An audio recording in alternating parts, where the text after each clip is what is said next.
P Square Squad, welcome to the Pretty and Powerful Podcast. Thank you so much for joining me for another amazing episode. If you are new to the broadcast, new to the podcast, welcome, welcome, welcome. Thank you for joining me. And as always, thank you so much to my faithful listeners, to those who watch week after week. I love you all so much. And I thank you for watching, for listening, and for sharing this podcast. So I have another great topic for you on this week. But this week, I do not have a pretty and powerful lady. I have a handsome and powerful man. So I want to introduce you to my very special guest for this week's episode. So here is my special guest. I told you I didn't have a pretty and powerful guest. I had a handsome and powerful guest this week. My husband, none other than Apostle Clif Eddington. So welcome. Thank you for doing this episode with me. Thank you for having me, love. And so today we are going to be talking to you about the ups and downs of being partners in purpose. So it is a blessing to be married to someone that you not only, raise your family with, but you do other things with. You may have a business with your spouse. You may run a ministry with your spouse. So for those of you who have spouses, who you serve with, or you work with, or you desire to have that, we're just going to kind of discuss some of the ups and downs that we've experienced, because we are about to celebrate our 4th year anniversary as pastors and of our church. And I thought that this would be a great theme for this month, because we're doing all of this reflecting and we're talking about stuff we've been through. So I want to kind of share some of those things with you ladies, so that if you're going through this with your husband, or if you all are in ministry together or doing business together, hopefully some of our experiences can help you navigate through the ups and downs that you face, and for you to know that you're not abnormal, because y'all may have conflict, you may have disagreements, but you also have good times and you have happy times, and it's also a really amazing experience if you allow it to be.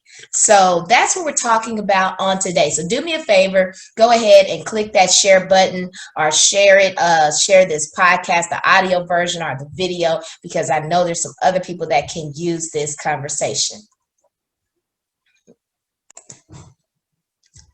All right, so just to give you a little bit of background on us as a couple, we have been married 15 years.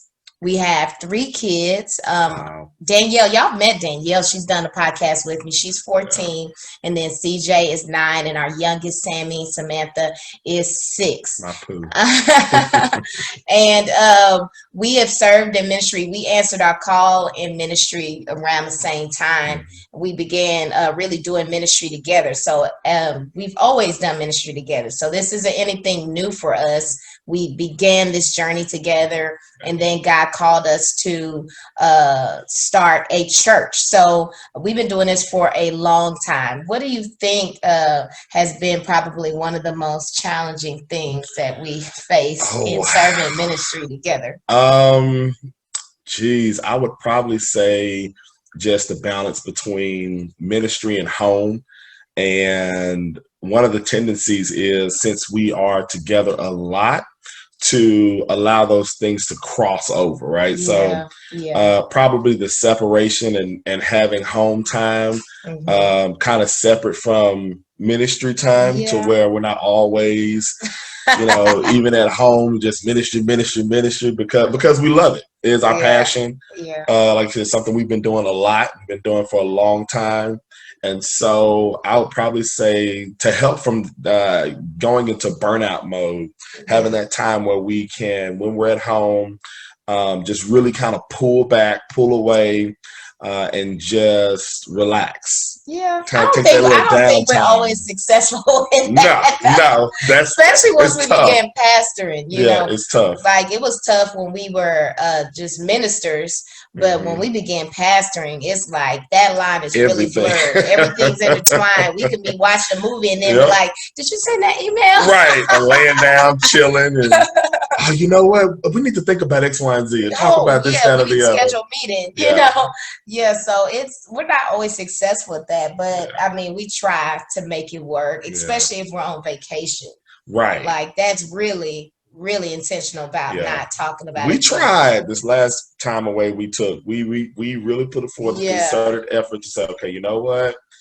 Because our kids, they needed us, and to just really pull back and have that time to almost kind of turn the brain off. And just spend time enjoying one another and enjoying our kids. So I think that's probably one of the most difficult challenges, especially just consistent challenges. I would think that would be. And I say too the opposite. So like taking home issues to church. Yeah. So any pastor, first lady, pastor, whatever, you have been in ministry together. You've had those times where you've argued at home and then you got to go to the church. You know, you've had a disagreement or something and you have to go to church. So that's like the reverse of not taking the house to the church and resolving the stuff that you're dealing with in your house so that it doesn't impact the ministry negatively. It's almost like having to put it like in a lockbox. You know, kind of putting that thing away. What's one of my favorite movies is, you know, I watch all these war movies, right? And one of his comments is when they were getting ready to go to war, he's like, all right, get all your home issues resolved. He said, and they're on the plane headed overseas, and he's like, you know, resolve your home issues before you leave the house so it doesn't mess up your mind, how you're thinking and focusing.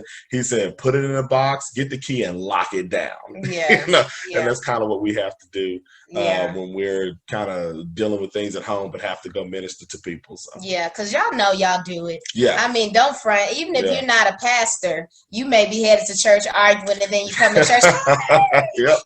Turn it on. You know, and then you get back in the car. Don't think I forgot. You know, so that's definitely a challenge. Just separating the two. I mean, to some degree, it has to blend together because our church life, our ministry life impacts our home life. It impacts our children's schedule, our schedule. But we have to find ways to kind of keep that separate. What would you say is one of the best things about us being in our calling together? I would probably say, and I think one of the things that we do may be a little different for some people because we've known each other for a long time. For those who don't know, we've known each other since the second grade. And we started dating in high school.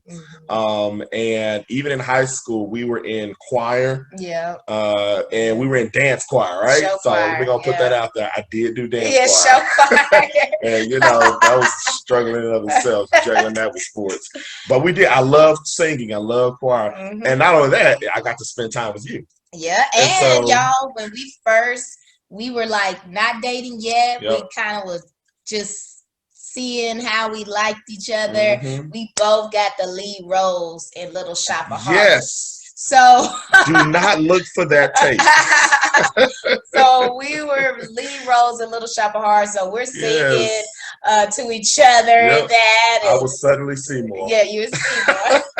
I don't remember what the girl's name was. What was it? I don't remember. I don't remember what her name was. We had fun though. Yeah, we made fun of it. Yeah, we you know, we're in this play together, and we had to be all cuddled up. And so at this time, at this time, we're good friends. We've been friends for a long time, but we had just gone on our first date around this same time, but we still weren't boyfriend and girlfriend. Not technically. Not technically. Even though he was telling everybody we were dating, but we were not. Lock it down. Try to scare the guys off. Lock it down. So we've known each other a long time. We've been together almost 20 years. It'll be 20 years in November. It will be. And I'll honestly say, and I realized this not just in the beginning, but kind of throughout, you can kind of take advantage, and those who are married know this, you can take advantage of each other, right? As far as not appreciating one another and the time you get to spend together. And so I'll say when you began your journey to get your master's degree, and when you were just kind of going through the process of the classes and the projects and the assignments and just how rigorous and time consuming it was, one of the things that I really began to realize was I need to cherish the time that I spent with you. And so that was one of the things that I really began to value even more, was when you were able to pull away from that. I was able to pull away from what I was doing, and we got to spend time just together, even if it was doing ministry, talking about it, having meetings, doing things at church.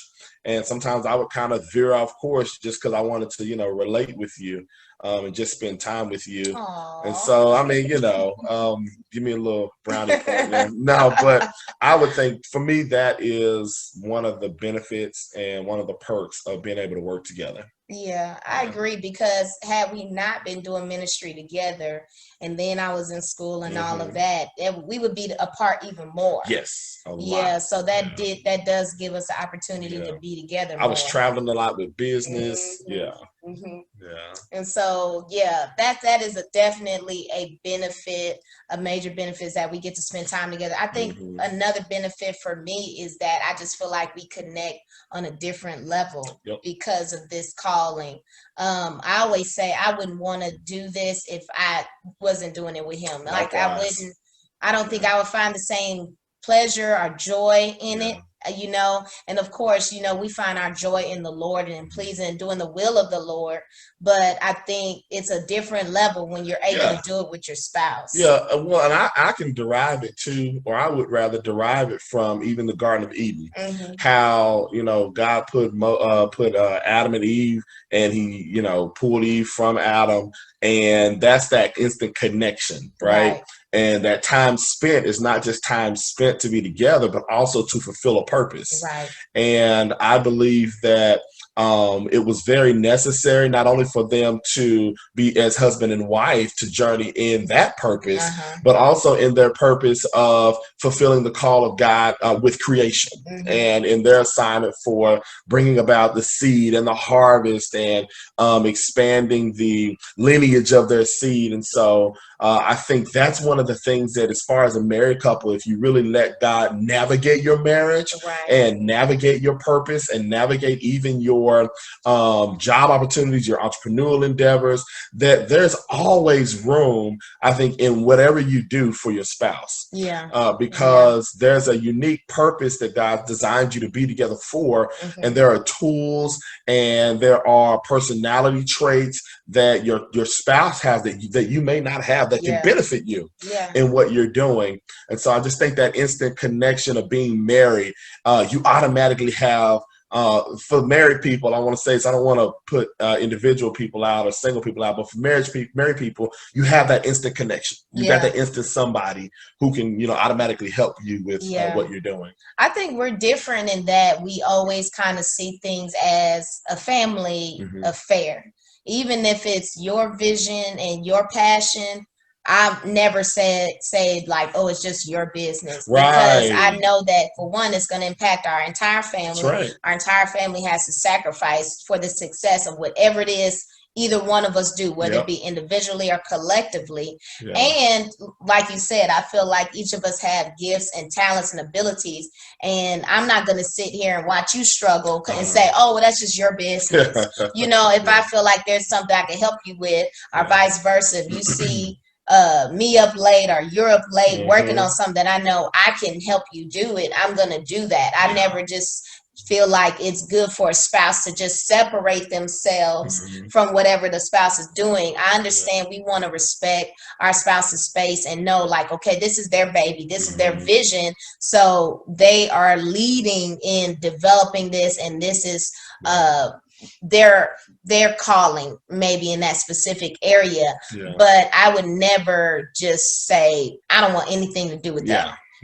Because like I said, it impacts the entire household. And so I always see it as, yes, this may be your business or my business, but if you need me, let me know. If I need to help, let me know. If you need, somebody to assist you, let me know. And I feel like in a marriage, that's how it should be, because you're one. You are one. Okay. And we have to kind of get out of that mode of just seeing ourselves as our individual and we're just together, but we're separate. Right. You know, and I feel like that's what happens in a lot of relationships and why sometimes you have more disagreements and conflict because you refuse to be united. Yep. You want to kind of keep yourself over here and you're like, you don't touch my stuff, I won't touch your stuff, because that is not, you're not willing to compromise. Right. Shameless plug. If you haven't watched the video from Sunday, August the 30th, that is one of our focuses for our message on that Sunday. Yep, that's right. United we stand. Well, and I would say something else that really affects us as far as being a couple in marriage is the communication aspect. So I honestly feel that our marriage helps us work together, because in our marriage, it teaches us how to communicate. That's true. And I think it really tears down some of that friction and some of that struggle that you can have with just another partner. Automatically built that trust. And so really one of the greatest factors is since you've already married to that person and you're relating to them on an intimate level, then you already know you can trust them. That's true. You don't have to worry about their investment into what you're doing. You don't have to worry about if you can trust their motives in what you're doing. Because like you said, what one person is doing is going to benefit the collective. It's going to benefit the house. It's going to benefit both people. It's going to benefit the kids and anybody connected to that marriage. And so the connection aspect from communication, I think is very good. And I'll say this too. It also shows you the flaws in your communication. Man, listen.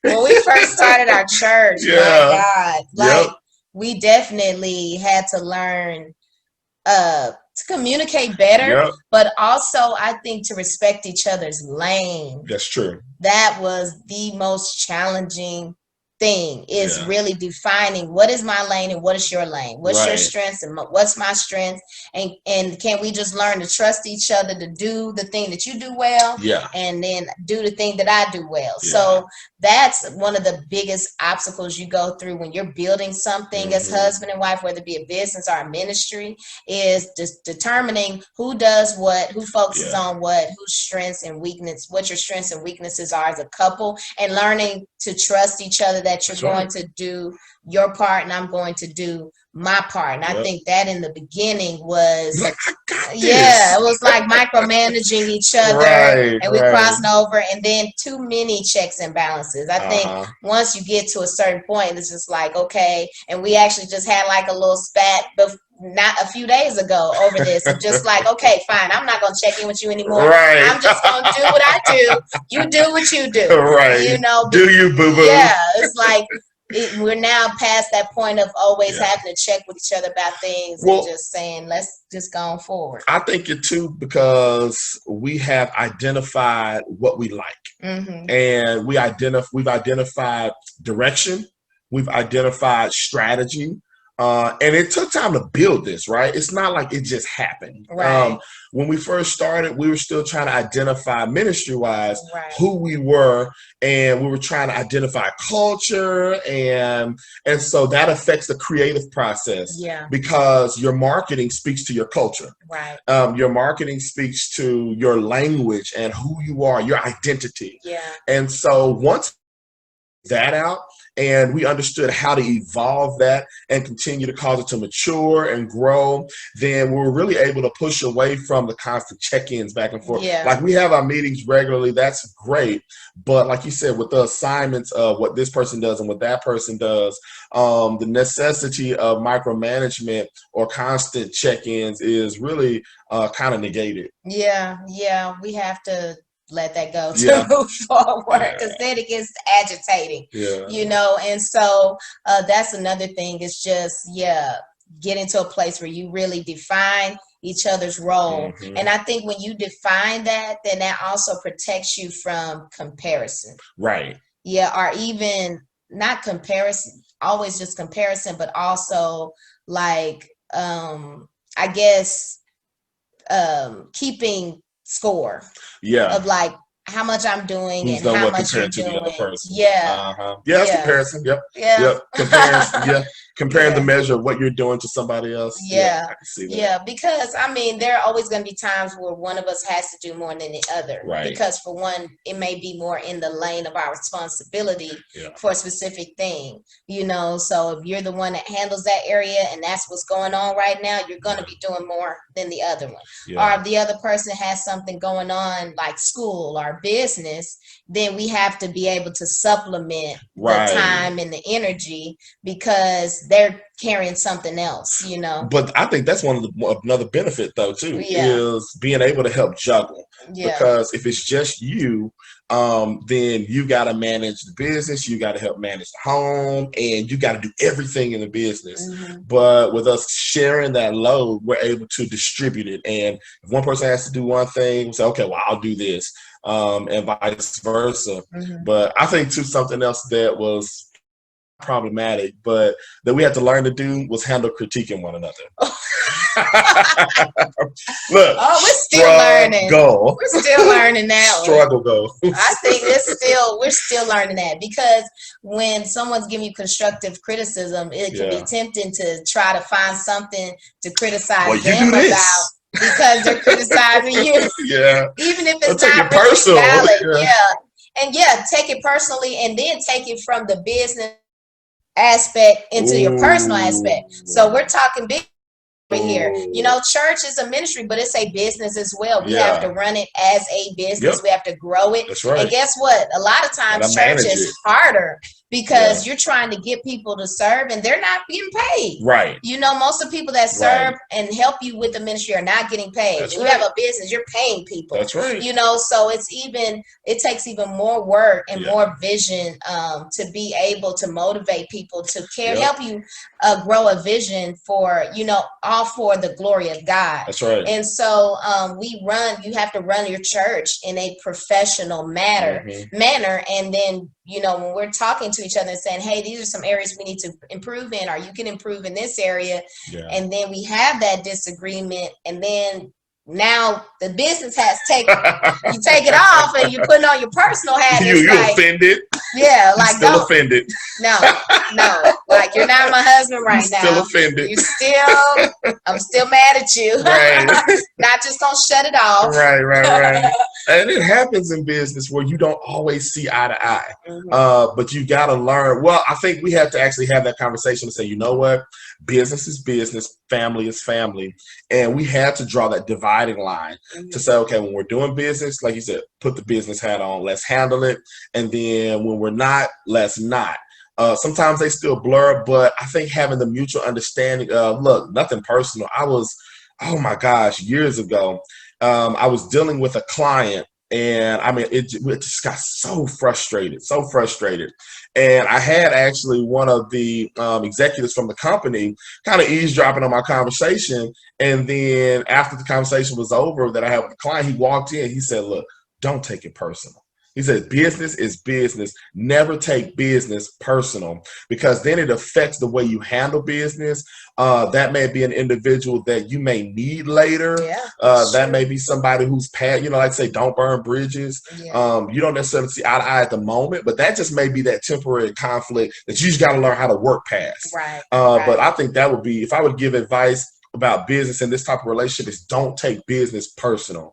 When you got to handle something, you got to handle something, and then push away from it and realize that this person is still your spouse and your partner in business. Because, I mean, at the end of the day, too, if we both are saying we want what's best for this business, for this ministry, then we need to be willing to take that constructive criticism for the betterment of the business and the ministry, and not make it about our personal feelings, and not use that offense as a weapon in your intimacy and in your marriage, you know, because you feel like I'm not doing this good enough, you must not think I'm a good enough spouse either, you know, and taking that offense over there, and now you're holding against your spouse when this is all about business. It's all about a specific area that we're trying to grow and improve in, and this doesn't define you. This is something that we just need to improve in. And so that in that moment you can't listen to it, and that's something we're working on, and we're still have to check ourselves on,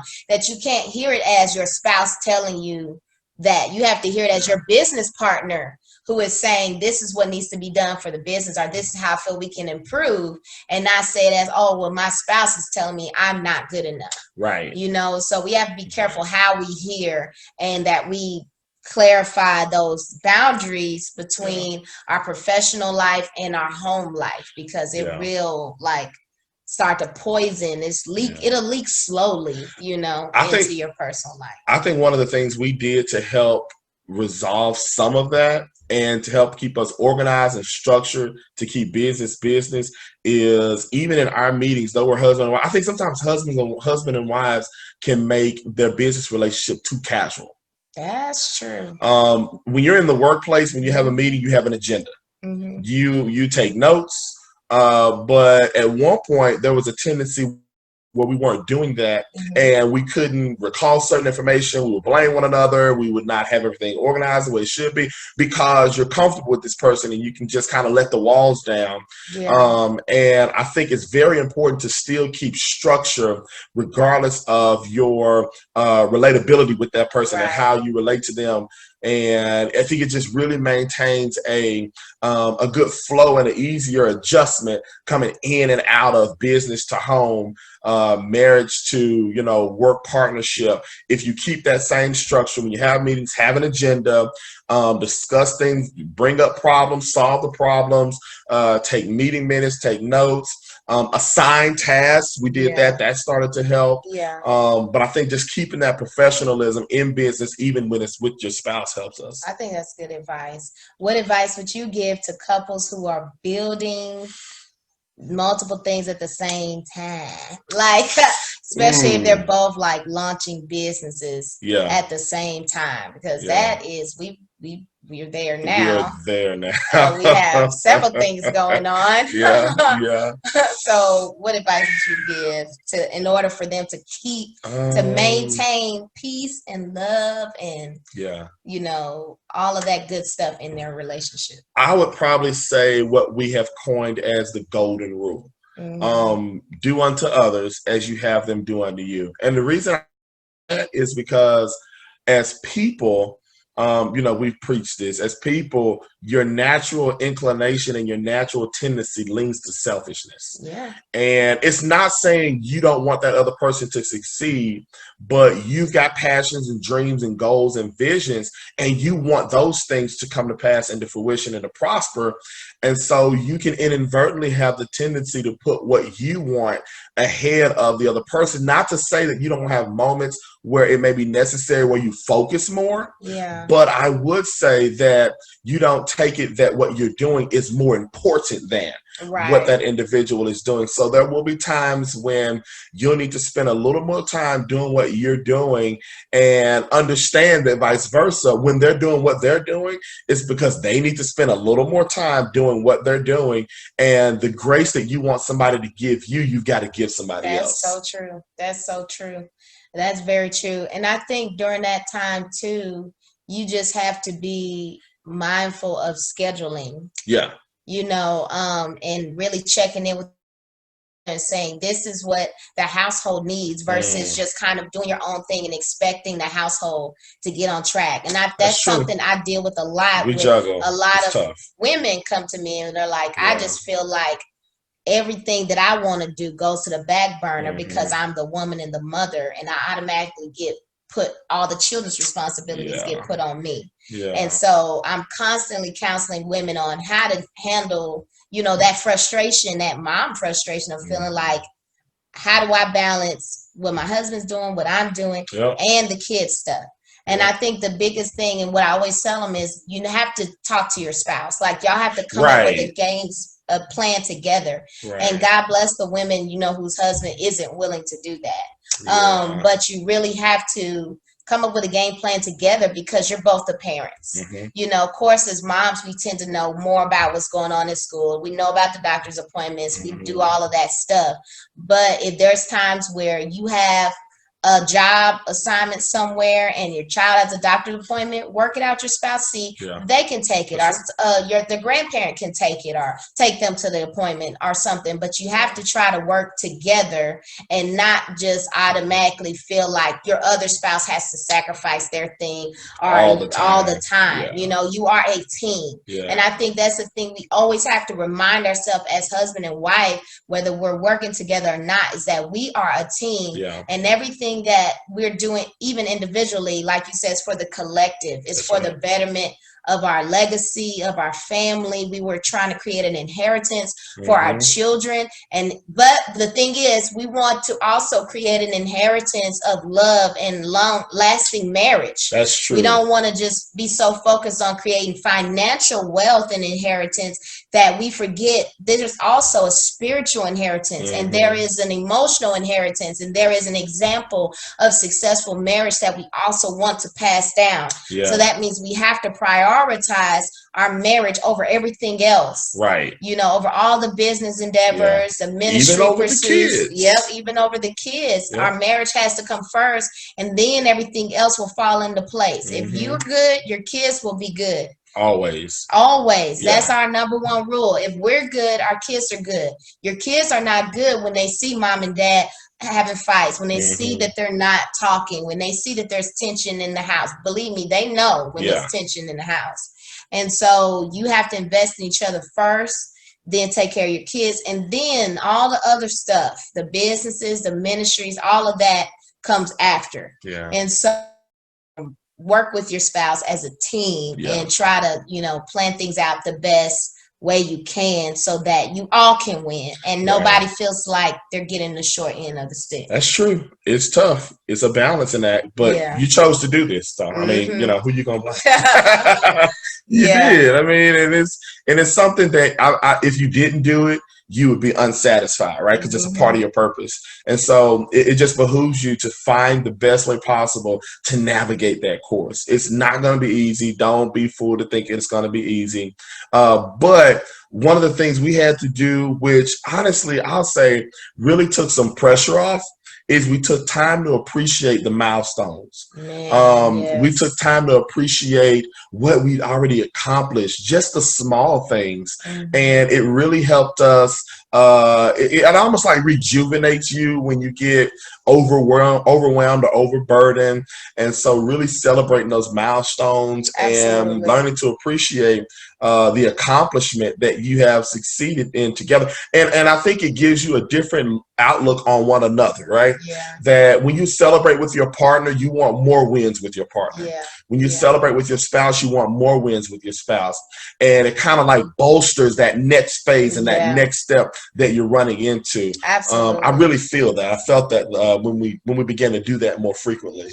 Absolutely. Because the word of God says hope deferred makes the heart sick. That's right. And when you don't celebrate wins, you always feel like you're reaching for a success that keeps getting further and further away. And you never realize that you have successes. Right. You know, and you need to celebrate those successes so you don't become discouraged and hopeless and frustrated and feel like you're doing all of this for nothing. And I really think that's a perspective shift opportunity for you to take, is to realize that, you know, any level of growth is success. Right. We have to stop discounting the improvements that we make and the good things that we do and the stuff we make it through, the stuff we persevere in. Even this year, though it has been rough. Look, everybody, we can all come together with a whole choir and sing about how rough 2020 but the thing that has kept us going is celebrating wins and realizing that in spite of all we've encountered in 2020, God continues to bless us and advance us and grow us. And we're now being very intentional about noticing those things and pointing them out and saying,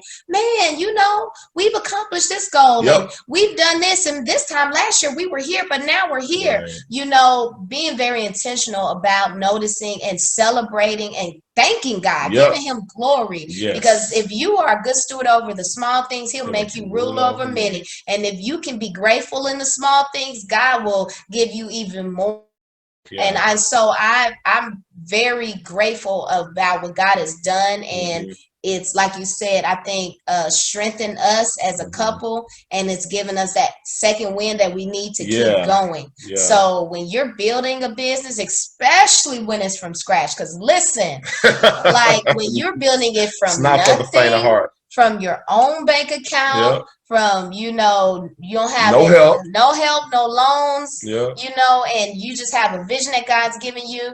When you are building something from scratch, you better celebrate. And that was some advice my dad gave me a long time ago, because he and my mom have built a business that's been successful over 36 years ago. And my dad said, make sure you celebrate the small things. Me and your mom, we used to celebrate every little thing we did. We would just, lay in bed and talk about it, and we'd be so excited. He said, so make sure you do that. And I've held on to that. And it really does matter. And some of my favorite moments, some of my favorite moments that I can think of have been the times where we lay in bed till 1 a.m. and we're talking and dreaming, and we're reflecting on where we've come from, all we've done, all we plan to do, and we're saying we're going to do this, we're going to have that, that's some of my favorite times. Well, because you cannot realize that things have come to pass in the vision if you don't take a moment to really analyze and assess those successes and milestones. And it builds camaraderie. There's no team that's going to be competing over and over again, and the coach is just going to be beating them down when they're winning, right? He's going to celebrate them. Oh, man, y'all did a great job. We got to work on X, Y, and Z, but take this time, relieve your stress, you celebrate. You did an awesome job. Enjoy the win. And it builds camaraderie, because then you come together in a different way as a team, and you're not just work. You're having fun together, which builds amazing camaraderie. And it really helps take the edge off. It really kind of puts you in a different frame of mindset. And I think with the bolstering aspect, it makes you look forward to the next thing you're going to accomplish. It really puts a different it's like, man, if we did all this, oh my gosh, I can't wait till we do X, Y, and Z. And it puts a different wave of push behind you. And I think the thing is too, it also, you have to learn to pace yourself. Celebrating that stuff helps you pace yourself, and not feel like you're chasing after something and you're in a hurry. And when you're like that too, that stresses your marriage. When you're just like, I gotta have it, I gotta make this happen, I gotta, we gotta reach this, it really stresses your marriage. Cut corners. And then you start, throwing money at stuff because you're trying to hurry to get stuff. Now you even stress your finances for your house because you're just desperate to achieve a certain thing. And so you have to pace yourself. You have to celebrate those wins and realize, you're not in a race with anybody. God will allow it to come to pass when it's time for it to come to pass. And don't throw your marriage away trying to achieve, these dreams, or, because it's going to happen. If you keep working at it and you work the vision that God's giving you, and you obey him, it's going to come to pass. So don't throw your marriage by the wayside trying to make something happen. And I think that's probably one of the best pieces of advice that we've gotten from one of our former spiritual mentors is consistency. If you're consistently doing the right things for long enough, then things will happen. And I think people can tend to cut corners when things don't happen immediately, not realizing you've got to be diligent. You've got to consistently push at it. And then you'll start to see the seed kind of manifest and come out of the ground. But the moment you drop the seed to the ground, it's not going to automatically be a tree. It takes the consistently looking over it, tilling it, watering the area, make sure it's got sunlight, and just really perfecting your strategies of how you're going to cause it to grow.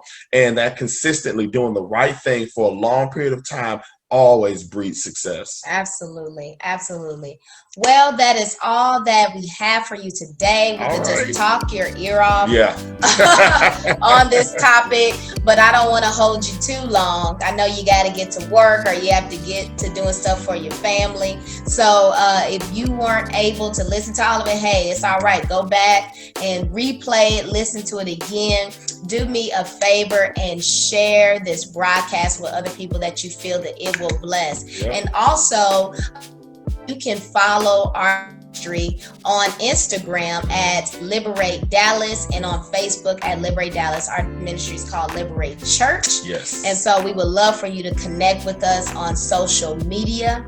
As always, please, if you haven't already, go to my YouTube channel, Sheree Eddington. Do it. Go like and subscribe that. Do it And then right now. like my Facebook page that you're watching right now, Sheree Eddington Enterprises, and also connect with me on IG. Follow me at I am Sheree Eddington over there. How can they follow you on IG?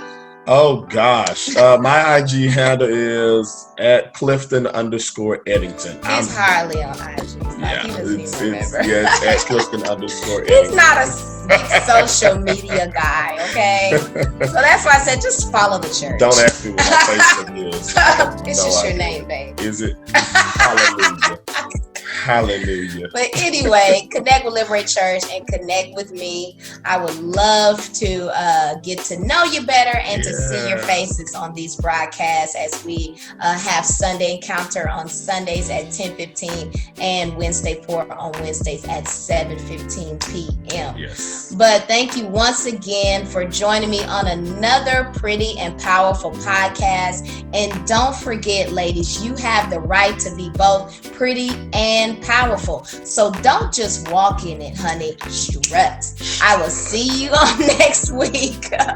Bye.